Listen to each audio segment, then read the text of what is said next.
It's all you. I call this meeting to order, Wednesday, August 20th of 2025. Approval for the board meeting minutes of August 6th. I'll make a motion to approve the minutes. I'll second it. Vote. Are you in favor? Oh, Everyone in favor. Approval of payment of claims. I'll make a motion to pay the claims. Second. And vote. All in agreement. Next regular meeting will be held on Wednesday, September 3rd at 4 o'clock in this location. Any public comment? And No one here from the public. Old business. No. New business. Item A, approval of the Peru Sewage Works SRF disbursement request number 48 to Lockmuller. I'll make a motion that we accept attachment 6A. Vote. All in agreement?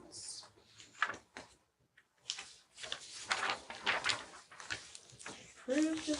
Item B, approval for the sewer or the SRF disbursement request number 49 to Thiaman Construction.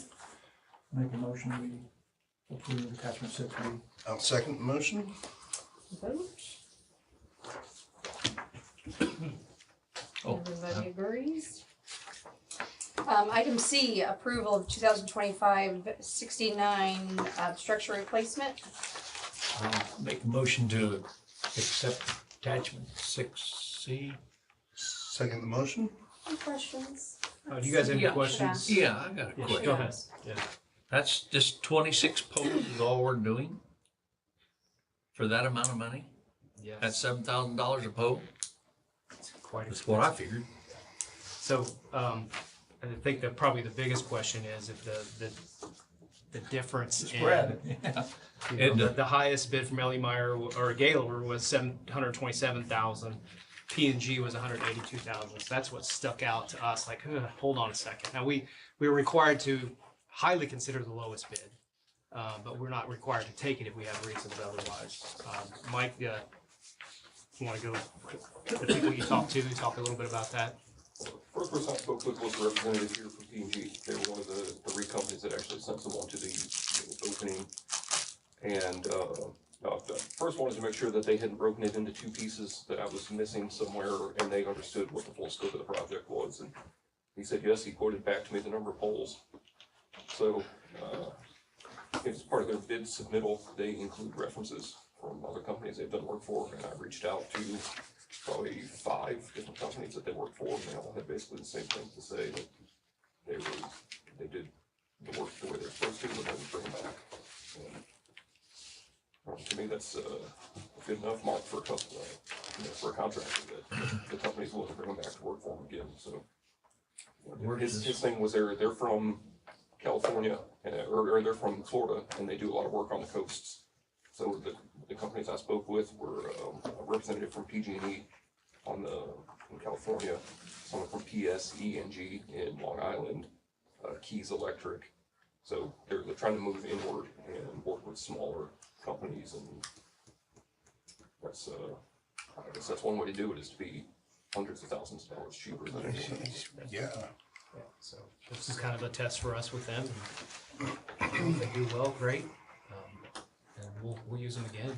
Like as Mike stated, if we can get more material and stay under that $650,000 budget cost, then we'll give them the rest of the work and do more. Did we budget 650 for 26 poles? Yes, So we anticipated it being.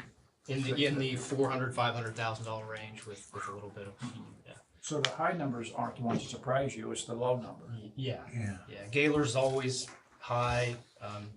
We've used Ellie Meyer quite a few times, J&J quite a few times. So they were anticipating that it would be in the $500,000 range. So did we use the balance of what we budgeted and buy a bunch more poles and put them on the ground somewhere? That's what Mike's looking at right Attempting now. to. It doesn't look promising though. Oh, really? We ordered last year, and some of the material did not even, it still didn't show up until this year. So there's still pretty long lead times on some of the insulators and things that we need. But I'll call around to some local companies and see if they've got stuff laying around. because I would like to get, if we can get the material, we can get the rest of the poles replaced all the way to sub one and be done with that stretch, but. So the company that bid it, that we like their bid, P&G, they couldn't just say, you bid 26, but if you want 26 more, we'll sell them to you for that price. Contractors typically don't stock inventory. They rely on the power company to just give them the material they're gonna use, and we're basically only paying for labor. And that's all they supply. So we're gonna supply the poles and they're. We bought the poles last year under this project number, anticipating So doing finding more more. poles at this point would be hard, is what you're saying. Poles and insulators and all the you know, Okay. ancillary stuff that goes with it. And this isn't this is the large poles. These are the taller poles, the 69 kV poles, the loop poles. So they're not just standard poles and hardware that we use. Where's this structure located? You mean The where the structure? poles are Yeah, the going? 69 kV It's structure. It's the loop replacement. all the way around. It's the large loop all the way around the city. Okay. Yeah. Well, that's just what I wanted to know. We kind of changed, if you remember, when we were doing the capital project list. We kind of changed. We were just doing like 9 or 10 poles because that's all we could really afford every year. And Mike thought that we would get more traction and better deals if we bought the poles one year and then the next year we get. And if this holds out, yeah, that theory Yeah. is going to work well. So. So yeah, we asked for approval for P&G Power Company for $182,000 for this. Take a vote on approving or awarding the bid to P&G. All in favor? Item D, approval of the pole testing for the Duke New Waverly site. Is that it? No, it's just a Attachment 16, Yeah. Yeah. Reduced fixed circuit. memorandum. Make a motion to accept attachment 16 for the memorandum of the pole testing. I'll second the motion. Any questions?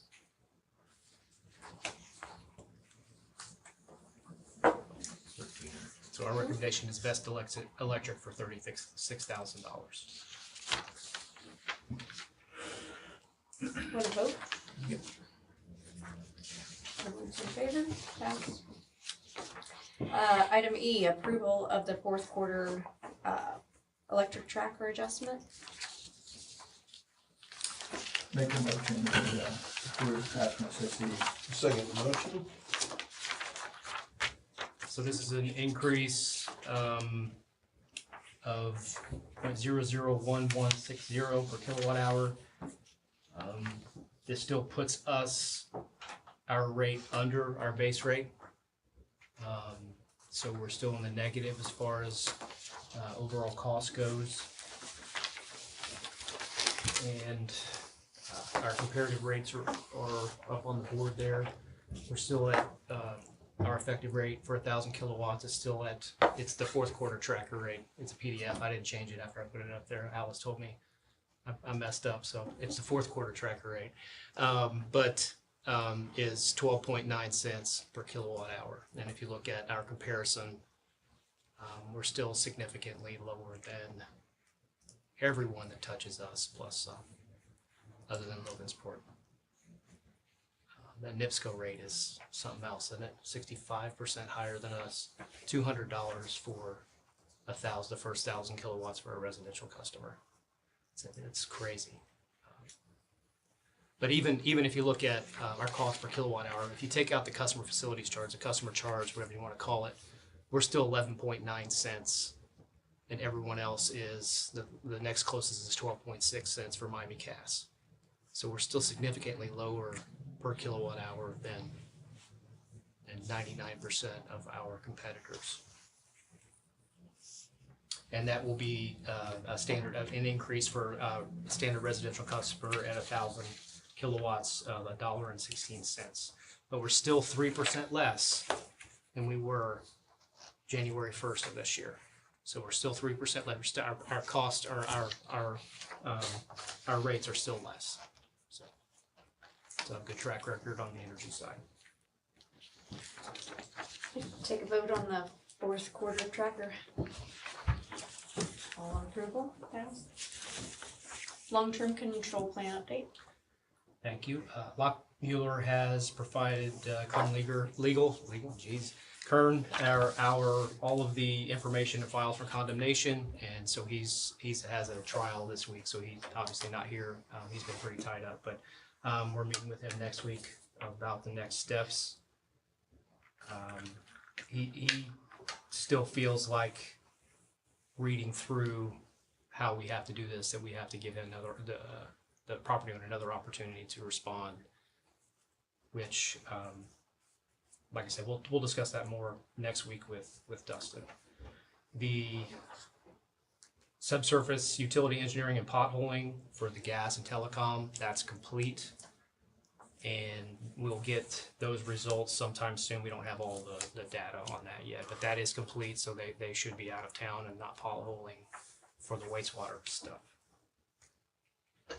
The UVs for the wastewater plant are in service. The new UVs, they're both in service. They have to run them, and they're doing testing right now and getting their initial burn-in time, but both sets are running, so we're killing all the bacteria twice. Yes, so even more efficient with the new system. So that's really the latest as far as that goes. So, do you have any questions on the project so far? I can answer. What about Second Street? You know, that part of the project where they were gonna, come in.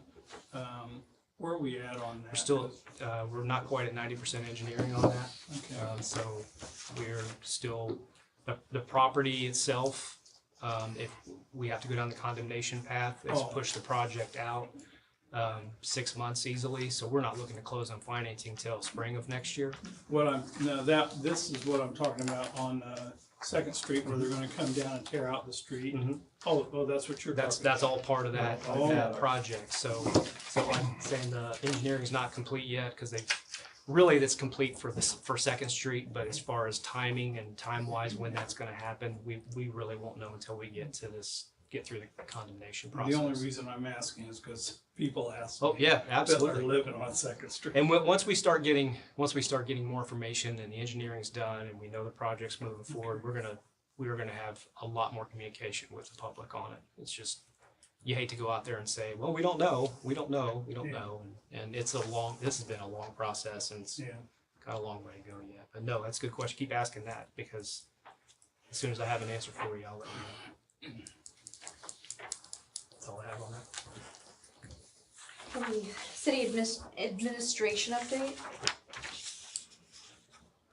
The mayor, I believe he's on vacation this week. He didn't send me anything, so I'll speak on his behalf, I guess. Splash pad, we've got the ribbon cutting next week, but the actual, next Monday at noon, 25th, but the actual grand opening of it is the 30th of August from 11 to 1. The car wash, Dickey's Car Wash on West Main, that's coming along now. That once they got started, it seems like they're moving along pretty fast on it.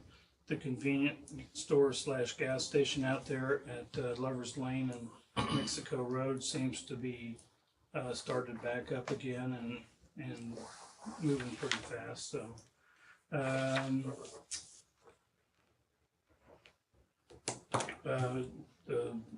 the Oakdale Flats apartments out there at the old railroad dorm should be starting up anytime.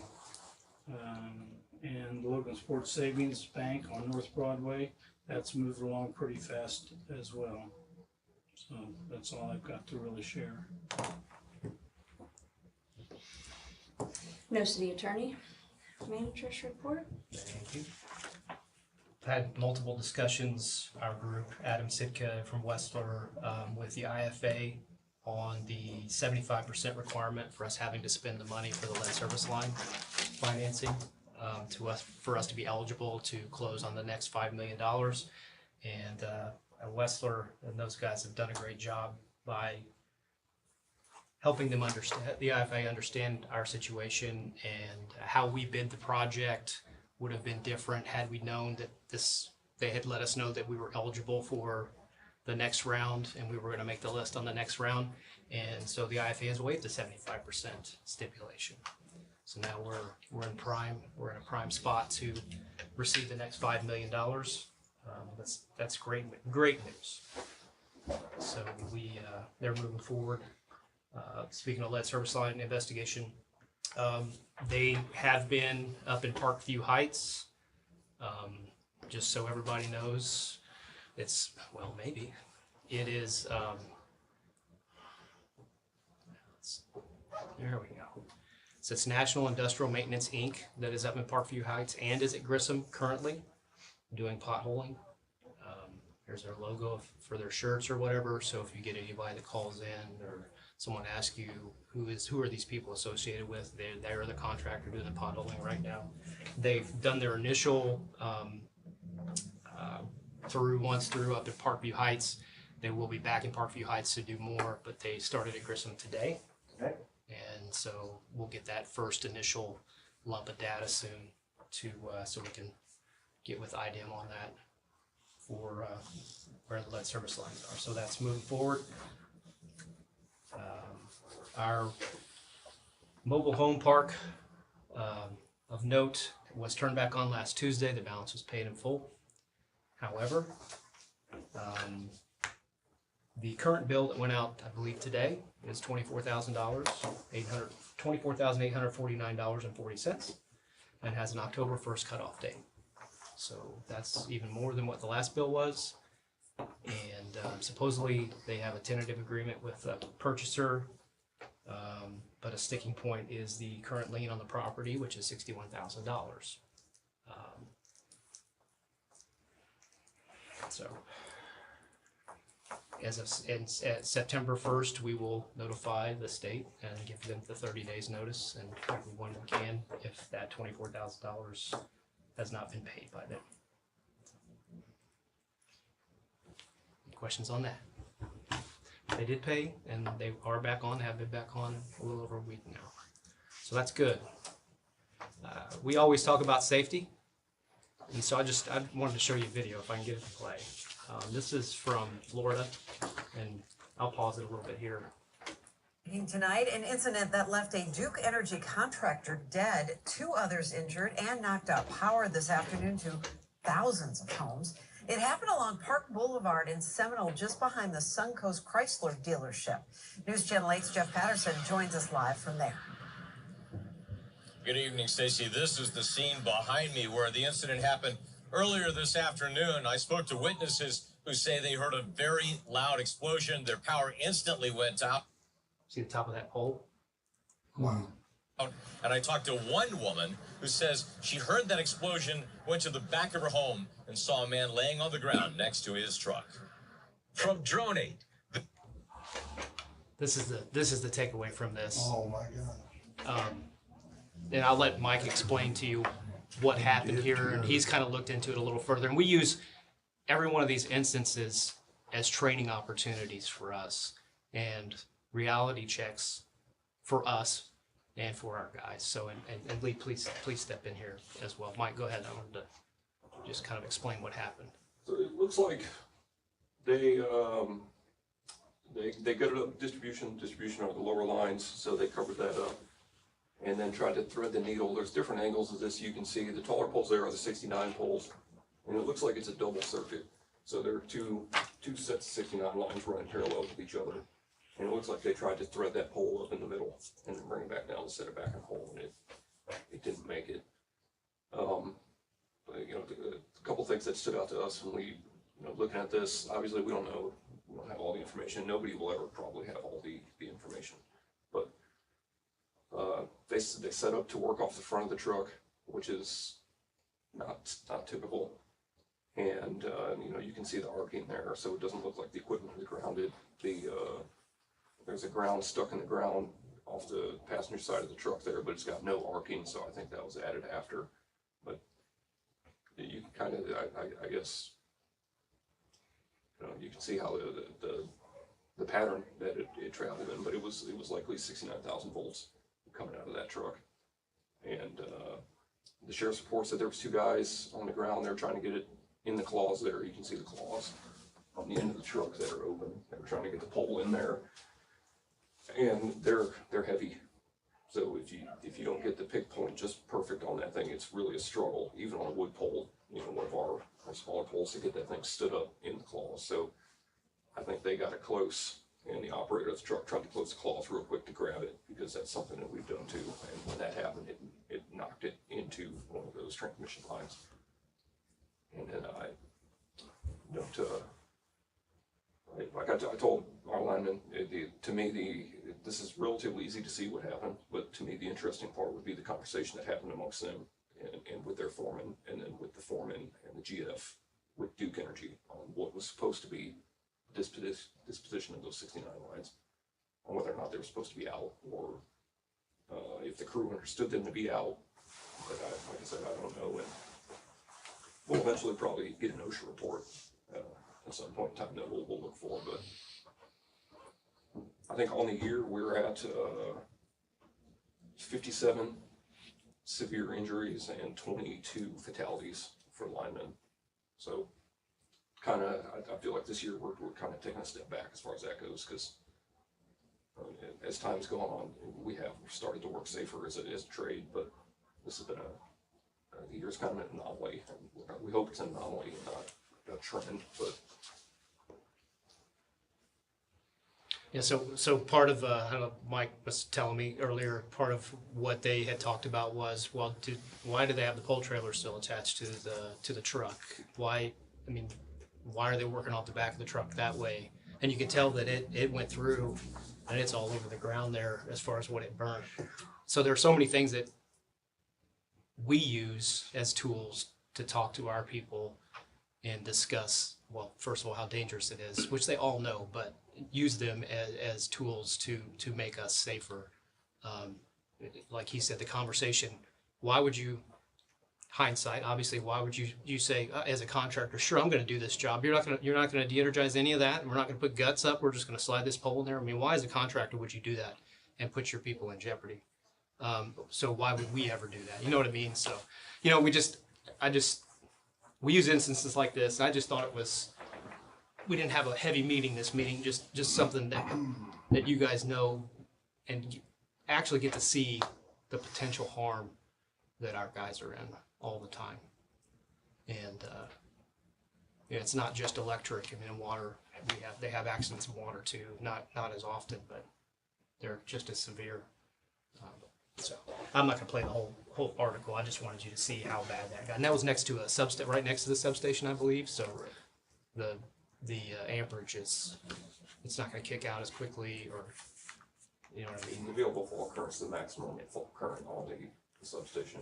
The closer you are to it, the more fault current we have. And it obviously burned for a while. I mean, just a while meaning less than a second, but still more than hundreds of seconds, you know. So.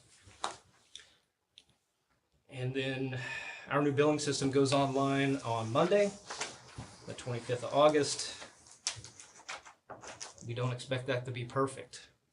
So they're still learning the new system, and they've been going side by side with the old system for a while, even the girls up front. But the transition has been extremely difficult. So we're going to do the best we can, and any errors that happen, we will fix and be upfront about. But we feel like the new system's going to work for us, and it's going live on Monday. They're a little scared. So am I. But I know they've got it. That's all I have. We could be ready for adjournment. I'll make a motion to adjourn. I'll second. Have a vote. We're adjourned. We're still recording. Thank you. Thank you. We really need to get Mary a gavel.